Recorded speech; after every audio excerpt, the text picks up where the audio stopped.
Uluslararası Savunma Sanayi Fuarımızın 15.sinin ülkemiz ve katılımcı firmalar için hayırlara vesile olmasını diliyorum. İDEF 2021'in düzenlenmesinde emeği geçen Milli Savunma Bakanlığımızı, Türk Silahlı Kuvvetleri'ni Güçlendirme Vakfımızı, Savunma Sanayi Başkanlığımızı tebrik ediyorum. Fuara katılan firmalara ve fuarda gerçekleştirilen etkinliklere destek veren herkese teşekkürlerimi sunuyorum. Geçmişi 1993 yılına kadar giden ve 2 yılda bir yapılan fuarımıza katılımın sayı ve nitelik olarak sürekli artması ülkemiz savunma sanayinin başarısının da ifadesidir. Burada imzalanan anlaşmalar ve protokoller fuarımızın savunma sanayi alanında artık kendisine küresel bir yer edindiğine işaret ediyor.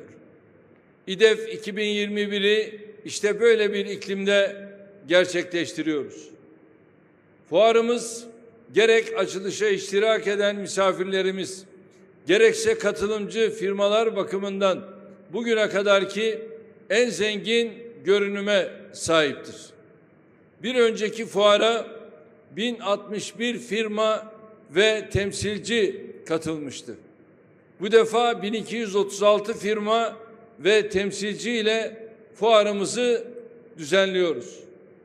Aynı şekilde ziyaretçi sayısının da bir önceki fuardaki 76 bin rakamını aşacağını ümit ediyorum. Burada yapılacak görüşmelerin, kurulacak işbirliklerinin, imzalanacak anlaşmaların şimdiden hayırlı olmasını diliyorum. Türkiye savunma sanayinde geliştirdiği her türlü imkanı ve kabiliyeti dostlarıyla paylaşmaktan memnuniyet duyan bir ülkedir. Biz asla savunma sanayi konusundaki münasebetleri sıradan bir ticari ilişki olarak görmedik, görmüyoruz. Bölgemizde ve dünyada barış, istikrar, güven ikliminin tesisinin savunma sanayinde adil bir dengenin kurulmasına bağlı olduğunu düşünüyoruz. Dünyanın en büyük savunma paktı NATO'nun önde gelen üyesi olarak milli savunma sanayimizi geliştirdikçe bölge ve dünya barışına vereceğimiz katkının da artacağına inanıyoruz. Savunma harcamalarımızı ve araştırma geliştirmeye ayırdığımız kaynakları dengeli bir şekilde artırarak bu doğrultuda üzerimize düşenleri yerine getirmenin gayreti içerisindeyiz. Fuarımızda milli imkanlarla geliştirdiğimiz pek çok ürünün yer alması bu konuda kat ettiğimiz mesafenin ispatıdır. İnşallah önümüzdeki yıllarda bu tablo daha da gelişerek devam edecektir. Değerli misafirler, Türkiye son 19 yılda diğer pek çok alan gibi savunma sanayinde de adeta bir devrim gerçekleştirmiştir.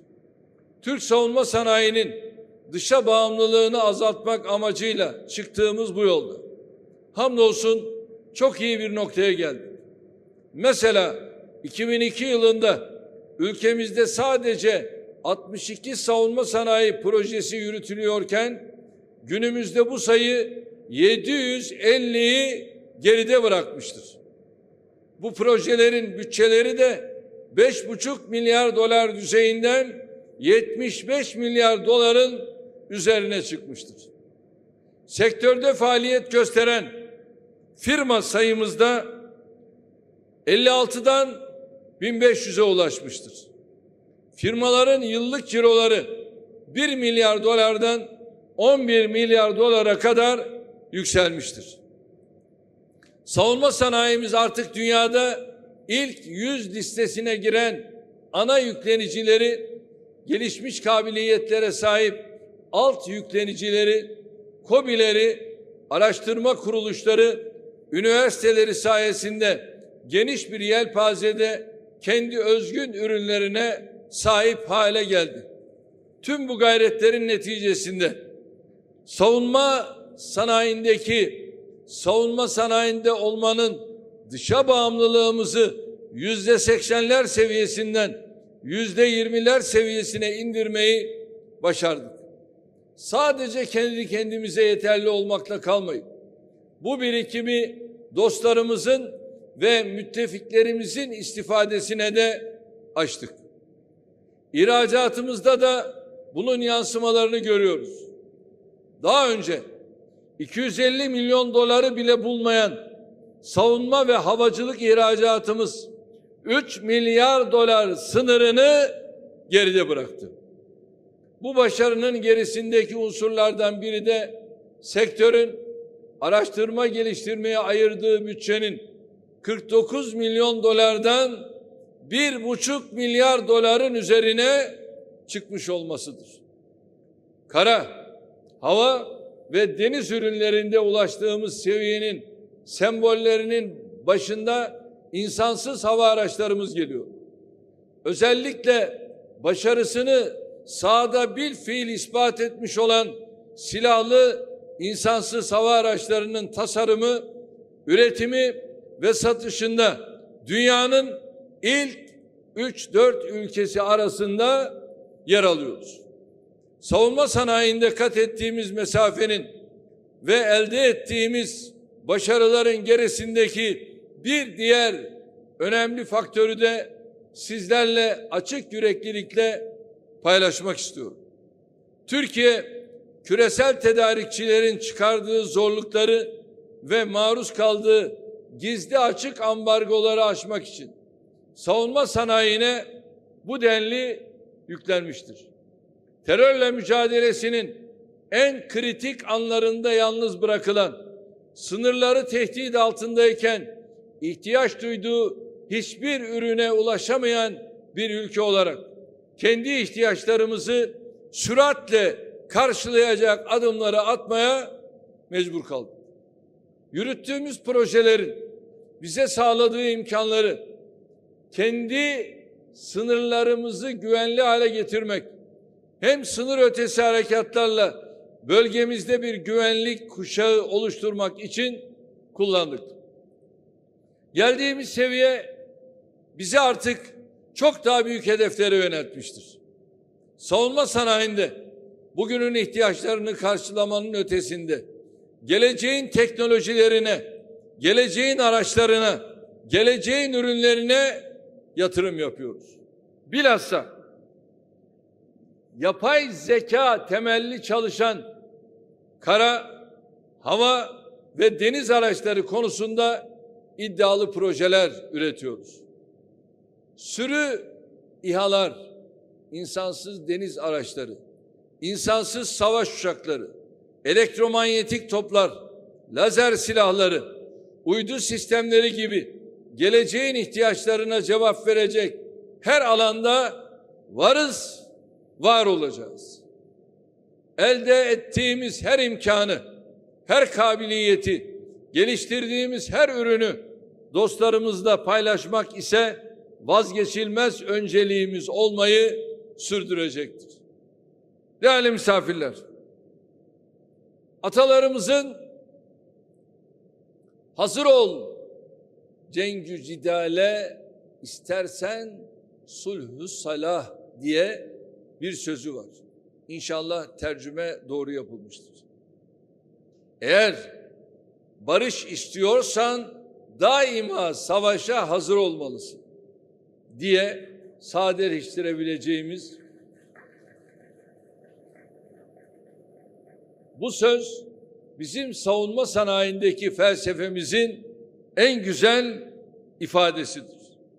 Türkiye eğer bir yerde bayrak gösteriyorsa tek gayesi orada barışı, huzuru, istikrarı, güvenliği, refahı sağlamaktır. Geçmişinde sömürge, katliam, soykırım, işgal izi bulunmayan bir millet olarak gittiğimiz her yerde dostlarımıza göğsümüzü gererek, tüm kalbimizle ve samimiyetimizle birlikte kazanmayı teklif ediyoruz. Bu teklifi Balkanlarda, Kafkaslar'da, Orta Asya'da olduğu gibi Kuzey Afrika'da da yapıyoruz. Güney Amerika'da da yapıyoruz. Güney Asya'da da yapıyoruz. Biz asla sınırlarından binlerce, on binlerce kilometre ötede güya terörle mücadele adı altında sivil demeden, masum demeden insanların başına bomba yağdıranlardan olmadık, olmayacağız. Hak, hukuk, adalet, insan hakları, demokrasi kavramlarını en süfli siyasi ve ekonomik çıkarlarının kılıfı haline büründürenlerle hiçbir zaman aynı çizgiye gelmedik, gelmeyeceğiz.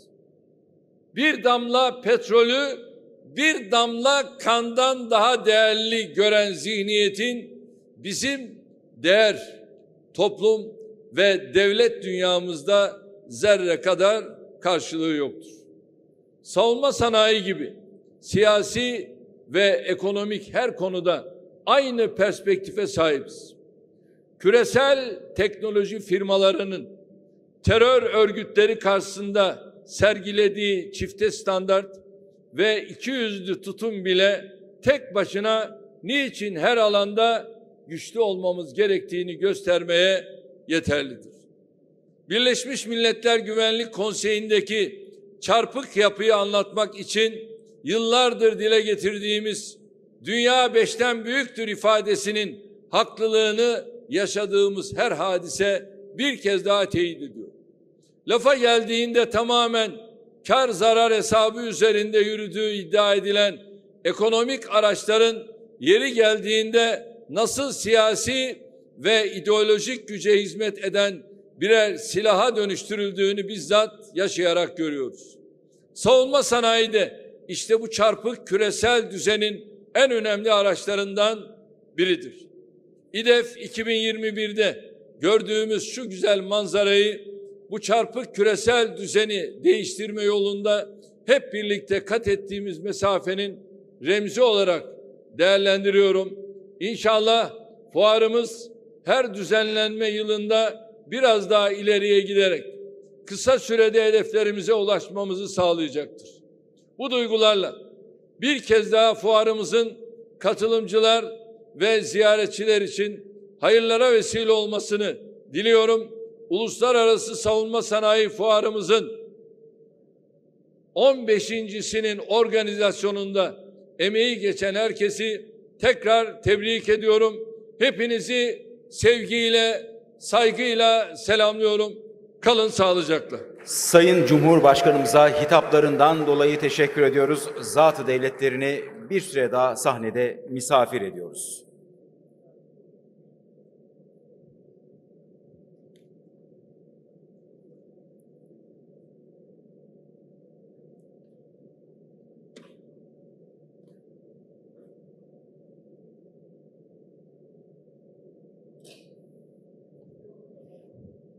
Değerli konuklar, İDEF 2021 fuarının resmi açılış kurdelasını kesmek, ardından günün anısına fotoğraf çekim için zat-ı devletlerine refakat etmek üzere Sayın Sierra Leone Cumhurbaşkanı'nı, Sayın Libya Başkanlık Konseyi Başkan Yardımcısını, Sayın Türkiye Cumhuriyeti Cumhurbaşkanı Yardımcımızı, Sayın Kuzey Kıbrıs Türk Cumhuriyeti Başbakanı'nı, Milli Savunma Bakanımızı, Genelkurmay Başkanımızı, Sayın Savunma Sanayi Başkanımızı ve Türk Silahlı Kuvvetleri'ni Güçlendirme Vakfı Genel Müdür Vekilimizi sahneye davet ediyoruz.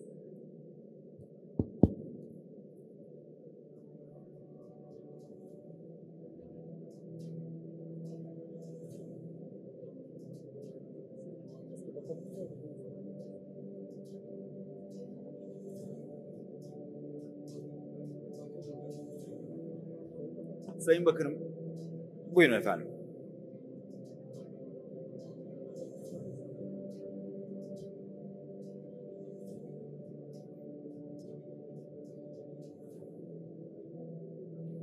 Tamam.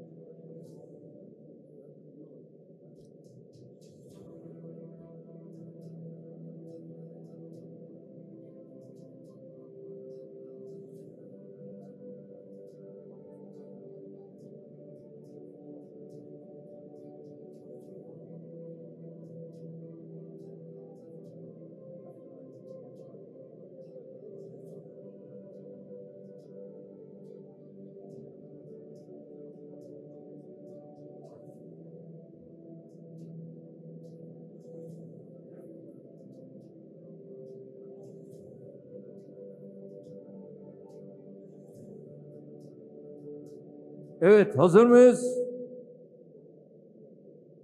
Fuarımız savunma sanayinde çok daha büyük bir yükselişe vesile olsun diyorum ve katılımcıları tebrik ederken bizi yalnız bırakmayan tüm dostlara da selam, sevgi, saygılarımı sunuyorum. Kurdeleyi bu anlayışla kesiyoruz. Ya Allah, Bismillah. Açılış törenimizi katılımlarıyla bizleri... Makaslar bugünün anısına hatıra olarak sizlerde kalıyor. Sayın Cumhurbaşkanımıza katılımlarından dolayı teşekkür ediyoruz. Zat-ı devletlerini saygılarımızla uğurluyoruz. Teşekkürler Sayın Cumhurbaşkanı.